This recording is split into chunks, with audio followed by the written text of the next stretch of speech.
Thank you. And as to no comment by an FBI, that's usually what they say when there's an ongoing investigation, particularly when it's a couple of days before an election. But why are we here? Why?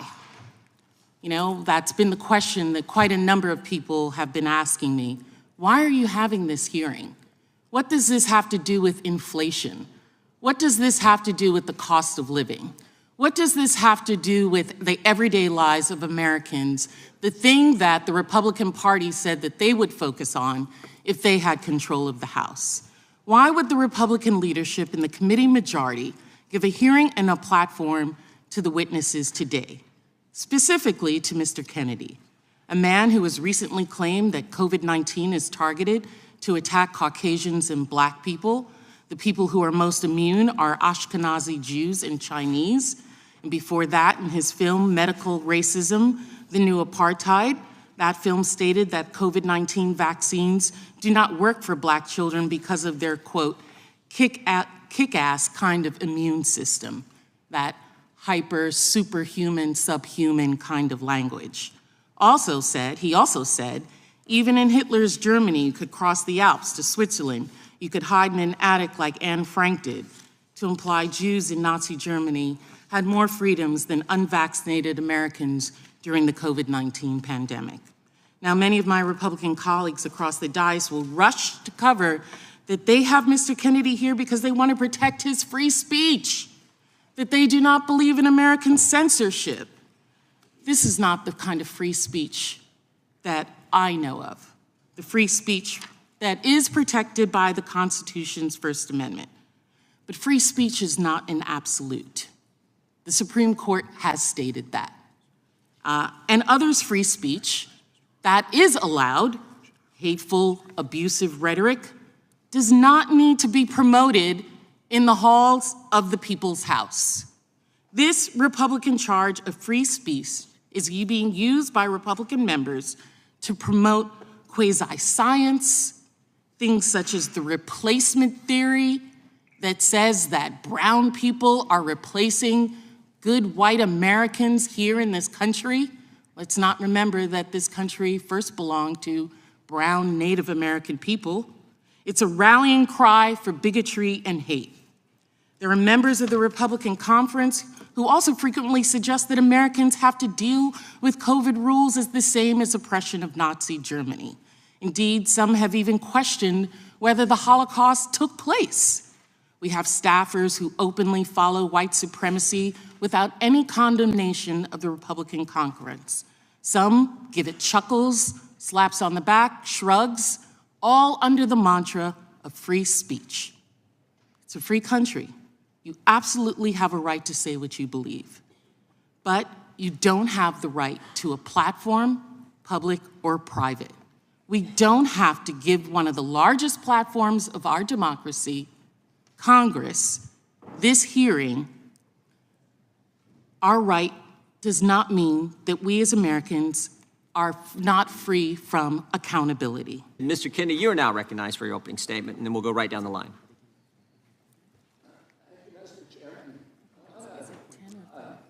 He's going to go a little longer. Excuse me, point of order. I know that witnesses usually have 5 minutes. I see 10 minutes on the board. Is it going to be 10 minutes for every witness? We'll give him 5 minutes, but we're pretty lax with this. We'll let him go for we are? a little. Yeah. I've seen you gavel down on quite a number of witnesses. We've given senators and former Democrat members of Congress and all kinds He's of folks neither. time. He's neither. I'm just saying in past history. Okay, okay. But let's just watch the time for all the witnesses. And if you want to cut him off and censor him some more, you're welcome to do it. Oh, that's not my job. That's your job. Why don't you threaten a witness so that they can not want to be a witness? Mr. Kennedy is recognized for his opening statement. We'll give him 5 minutes, more or less, and then we'll move to the next one. Mr. Kennedy, go right ahead. Thank you, Mr. Chairman. Mr. Chairman, maybe we could put 5 minutes on the clock then, not 10. Could we put 5 on the clock and we'll start it running?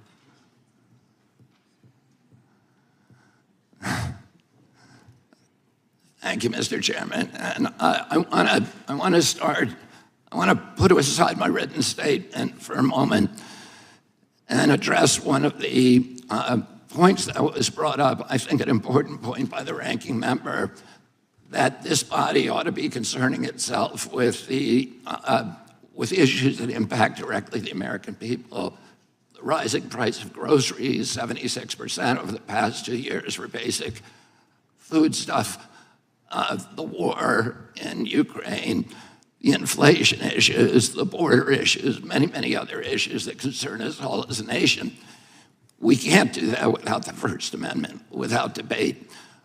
When I gave my speech, my announcement speech in Boston 2 months ago, YouTube, I talked about all those issues. I focused on grocery. I focused on the fact that working class people can no longer afford to live in this country. I talked about inflation, all the issues that deeply concern you and that you've devoted your career to alleviating those issues.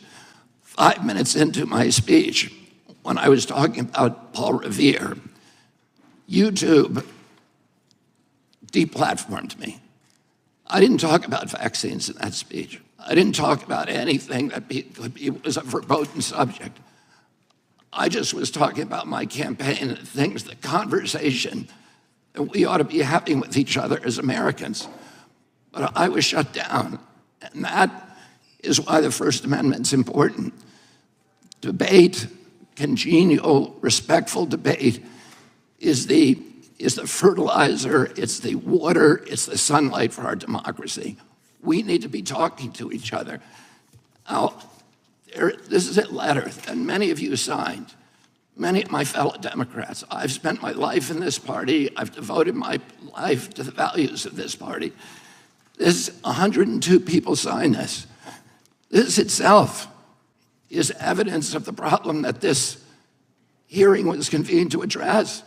This is an attempt to censor a censorship hearing. The charges in this, and by the way, censorship is antithetical to our party. It was appalling to my father, to my uncle, to FDR, to Harry Truman, to Thomas Jefferson, as the chairman referred to. It is the basis for democracy. It sets us apart from all of the previous forms of government. We need to be able to talk, and the First Amendment was not written for easy speech. It was written for the speech that nobody likes you for. And I was censored not just by the Democratic administration, I was censored by the Trump administration. I was the first person censored by as the chairman pointed out, by the Biden administration 2 days after it came into office. It ordered a truthful, and by the way, they had to invent a new word called malinformation to censor people like me. There was no misinformation on my Instagram account. Everything I put on that account was cited and sourced to peer-reviewed publications or government databases. Nobody has ever pointed to a single piece of misinformation that I published. I was removed for something they called malinformation. Malinformation is information that is true, but is inconvenient to the government, that they don't want people to hear. And that's antithetical to the values of our country. After I announced my presidency, it became more difficult for people to censor me outright. So now I'm subject to this new form of censorship, which is called targeted propaganda, where people apply pejoratives like anti-vax. I've never been anti-vaccine, but everybody in this room probably believes that I have been, because that's the prevailing narrative. Anti-Semitism, racism, these are the most appalling, disgusting pejoratives, and they're applied to me to silence me, because people don't want me to have that conversation about the war, about groceries, about inflation, about the war on the middle class in this country that we need to be having. And by the way, I want to say this while I'm on the record, that in my entire life, and why I'm under oath, in my entire life, I have never uttered a phrase that was either racist or anti-Semitic. I have spent my life fighting my professional career, fighting for Israel, for the protection of Israel. I have a better record on Israel than anybody in this chamber today. I'm the only person who has publicly objected to the $2 billion payout that the Biden administration is now making to Iran, which is a genocidal program. I'm the only one who's objected to that. I fought more ferociously for Israel than anybody. But I am being censored here through this target, through smears, through misinterpretations of what I've said, through lies, through association, which is a tactic that we all thought we had been discredited and dispensed with after the Army McCarthy hearings in the 1950s. But those same weapons are now being deployed against me to silence me. I know many of the people who wrote this letter. I don't believe there's a single person who signed this letter who believes I'm anti-Semitic. I do not believe that. There is no evidence of that. Now, I want to say something I think that's more important, and it goes directly to what you talked about, ranking member, which is the need, this toxic polarization that is destroying our country today. And how do we deal with that? This kind of division is more dangerous for our country than any time since the American Civil War. And how do we deal with that? How are we every Democrat on this committee believes that we need to end that polarization. Do you think you can do that by censoring people? I'm telling you, you cannot. That only aggravates and amplifies the problem. We need to start being kind to each other. We need to start being respectful to each other. We need to start restoring the comedy to this chamber and to the rest of America, but it has to start here. My uncle, Edward Kennedy, has more legislation with his name on it than any senator in United States history. Why is that? Because he was able to reach across the aisle, because he didn't deal in insults, because he didn't try to censor people. He brought home people who were antithetical to what he believed in. He came home almost every weekend with people like Orrin Hatch to our house at the compound in Hyannisport. At that time, Orrin Hatch to me was like Darth Vader, because I was an environmentalist. And I was saying, why is Teddy bringing this guy home? But he knew that he was effective because he understood that comedy and respect and kindness and compassion and empathy for other people is the way that the only way to restore the function in this chamber. But more importantly, today we need to give an example in the leadership of our country of being respectful to each other. If you think I said something that's anti-Semitic, let's talk about the details. I'm telling you all the things that I'm accused of right now by you. And in this letter are distortions, they're misrepresentations. I didn't say those things. There's fragments that I said, but I denounce anybody who uses the words that I have said to imply something that is negative about people who are Jewish. I never said those things. And I want to point out also that the chairman pointed to Dennis Kucinich, who's fighting behind me. There is no two people in the country who feel more differently about American politics than these two people. And yet they were friends. Dennis attended his children's basketball games, attended his daughter's wedding. This is what we need, how we need to start treating each other in this country. We have to stop trying to destroy each other, to marginalize, to vilify, to gaslight each other. We have to find that place inside of ourselves of light, of empathy, of compassion, and above all, we need to elevate the Constitution of the United States, which was written for hard times. And that has to be the premier compass for all of our activities. Thank you very much. Thank you. Mr. Chairman. Now recognize the ranking member for 5 minutes. And I think we'll do ranking member and one more, and then we'll have to take a break. Thank you, Mr. Chairman. I know that we talked earlier about a post that Mr. Kennedy had at the beginning of the Biden administration. I just want the record to reflect that that post has not been taken down. So I'm wondering about the extent of censorship when the post is still there. But more importantly, again, I go back to just the fact that we are creating a platform for this kind of discussion, not about the censorship, not about free speech, but the content of some of that speech that we are amplifying in this room. I'm appalled and just so troubled by colleagues that I have to work with, that these are individuals who would bring a witness who's promoted a video that compared the COVID vaccine to the Tuskegee trials. The Tuskegee trials were a very difficult time in Black America, where individuals who were already sick with a disease were then reviewed, experimented on who already had a disease to see how far that disease went. And making the comparison that manipulates and preys on Black people's feelings about the atrocities of the past in order to prevent them from seeking life-saving vaccines in the present.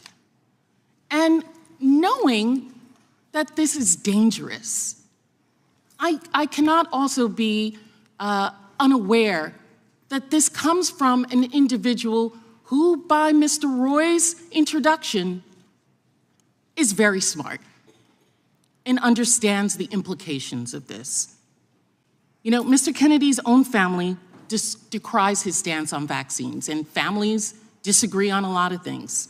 I got family members that, you know, we all disagree, so that doesn't mean anything. But the fact that he has famously sent a request to a party guest that they had to be vaccinated to come to his party. And I'd like to introduce into the record a letter from Louis Silkin, a law firm representing Mr. Kennedy, which states, as he has stated repeatedly, he vaccinated all his children, and I'd like that to be introduced into the record, but tells the Black community and myself, a mother of 5 Black children, that I should really be careful and not necessarily have the same safeguards to protect my family, my children, from a virus that has killed millions of people because I'm Black. There's no secret that this is an amplification of his own platform.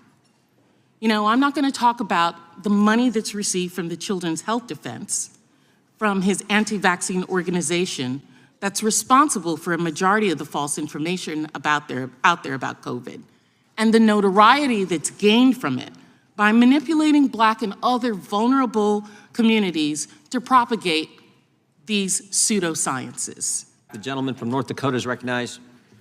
Thank you, Mr. Chairman, and I'd like to yield my time to Representative Massey. I thank the gentleman from North Dakota. Wow, the irony and cognitive dissonance from the other side of the aisle, it's deafening. You could cut it with a knife. They are at the same time denying that censorship is occurring, but suggesting that there's more material that needs to be censored. This is a hearing on censorship that began with an effort, with a formal motion from the other side of the aisle to censor Mr. Kennedy. They do not want him to speak, yet that is the topic of this hearing. They have kept him from speaking.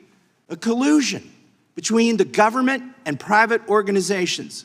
Mr. Kennedy, in your opening statement, you introduced us to this word malinformation.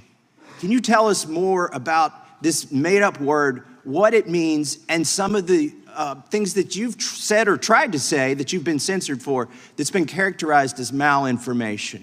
Yes, Congressman Massey, and if by your leave, I'd like to just respond very briefly to some of the, what I would call defamations that have been just applied to me by the ranking member. I'm happy to talk to you about my opinions on these issues, what you have stated and tried to associate me with through guilt by association is simply inaccurate. Virtually everything, every statement that you just made about me is inaccurate. I have never advised Black Americans not to receive vaccines. At one point you say I'm anti-vax, and that's a bad thing. The other moment you point out that all my children are vax. I'm fully compliant with the vaccine schedule myself, except for COVID. I took flu vaccines for 20 years straight. I have never been anti-vax.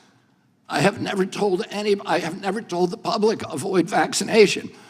The only thing I've asked for, and my views are constantly misrepresented, so that the truth of what I believe is not, we're not allowed to have a conversation about that with the American people, which I believe vaccines should be tested with the same rigor as other medicines and medications. You tried to associate me a moment ago with the replacement theory, which is racist. No, I did not say you Time had the belongs to the replacement gentleman theory. from I the said my The colleagues. time belongs to the gentleman from I Kentucky. denounce that theory. It is racist, and I have never endorsed it or had any association with it. Our film on a medical, by the medical way, Bill apartheid? Buxton, who is the Black CDC official who ultimately exposed the Tuskegee experiment, tried for years and years to appeal to CDC to stop it for 40 years. Finally, he got relief by walking into my uncle's office in the building next door. Teddy held hearings and ended the experiment. I remember that very well. And to say that I created a film that encourages Blacks not to get adequate medical care is just completely abhorrent. Don't misuse my words. It's the sir. witness's time. Do not censor the witness. I'm not censoring the witness. I'm not censoring the witness. He's still talking. It's my time, and I've given it to the censor. witness. Do not censor him. I'm not censoring him. If the views that you and others have applied to me, I've attributed to me, if they were actually true, I can see why I shouldn't be able to testify here today. Those are not true. These are defamations and malignancies that are used to censor me, to prevent people from listening to the actual things that I'm saying. And I think, ranking member, that we should have a real conversation rather than an exchange of ad hominem attacks. Mr. Kennedy's and others here are claiming that they've been censored, but they actually have a huge megaphone. The rules that my colleague tried to bring up are rules that the Republicans made at the beginning of this Congress.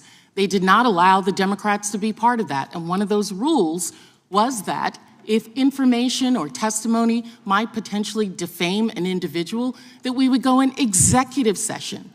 No one was trying to stop him from testifying, but not to give him the megaphone that this group has allowed him to have.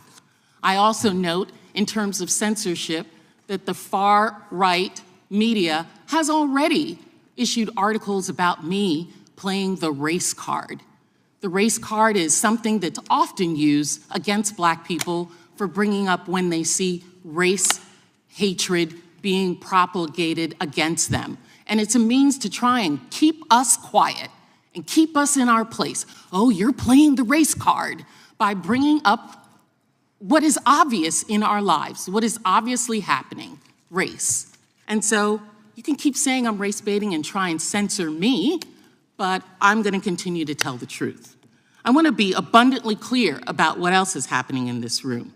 The MAGA Republicans are trying to scare social media companies into not taking down blatantly false information in the lead up to our 2024 presidential election. Chair Jordan knows, as we do, that when conspiracy theories succeed, so does Donald Trump. Russia interfered in our 2016 election, they attempted in our 2020, and they're going to try to interfere in the 2024 presidential election. We note that Russian trolls sought to suppress the Black vote by unleashing a torrent of social media posts designed to stoke racial tensions and spread incorrect voting information.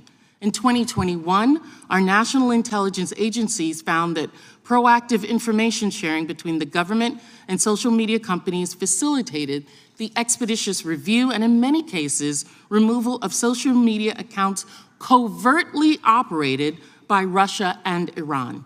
Ms. Wiley, if the government is not able to proactively share information with social media companies in 2024, what is likely to have be the ramifications? And I'd ask that you make your answer as succinct as possible because there's a lot of information I need.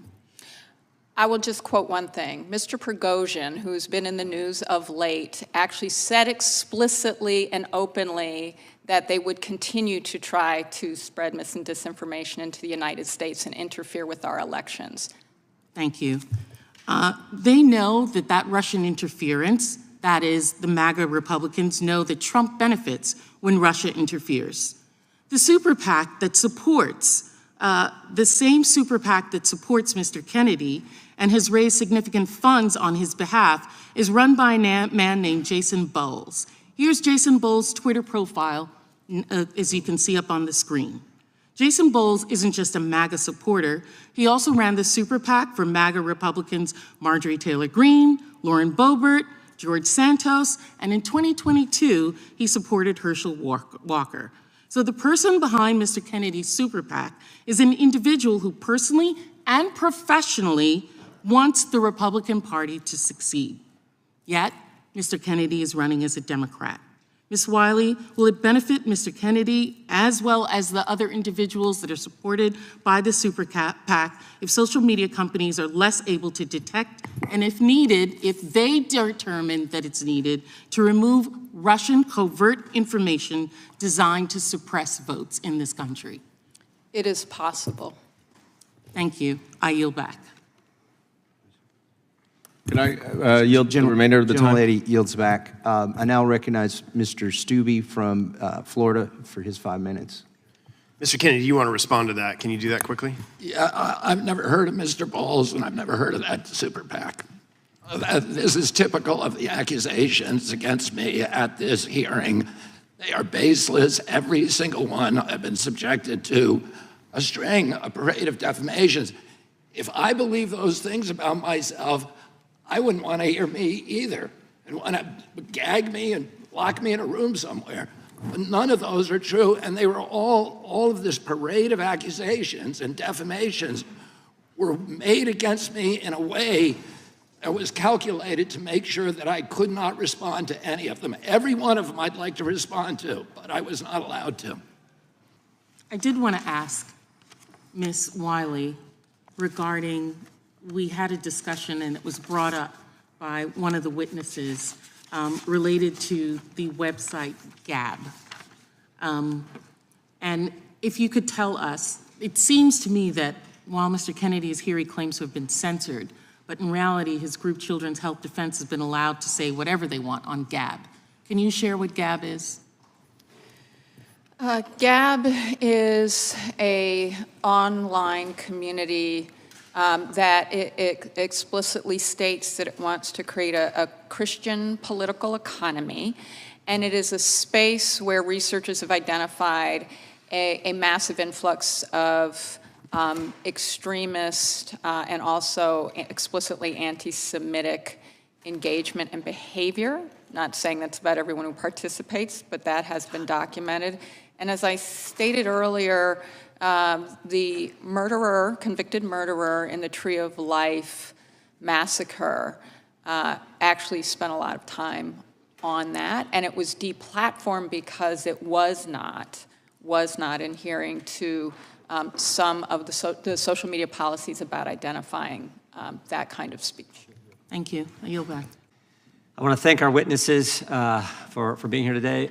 We appreciate the work you're doing to defend the First Amendment, and thank you for just very compelling answers and compelling testimony and the work you've done and how important this is for the country. I mean, if we don't have a First Amendment, it's just, I'm frightened by where we go. May I, Mr. Chairman? You may not. You may not. I just Mr. want to Chair, respond. Mr. Chair, the time is out. We're done. I haven't adjourned the hearing, and I don't think you're the chair. Mr. Chair, Mr. Chair,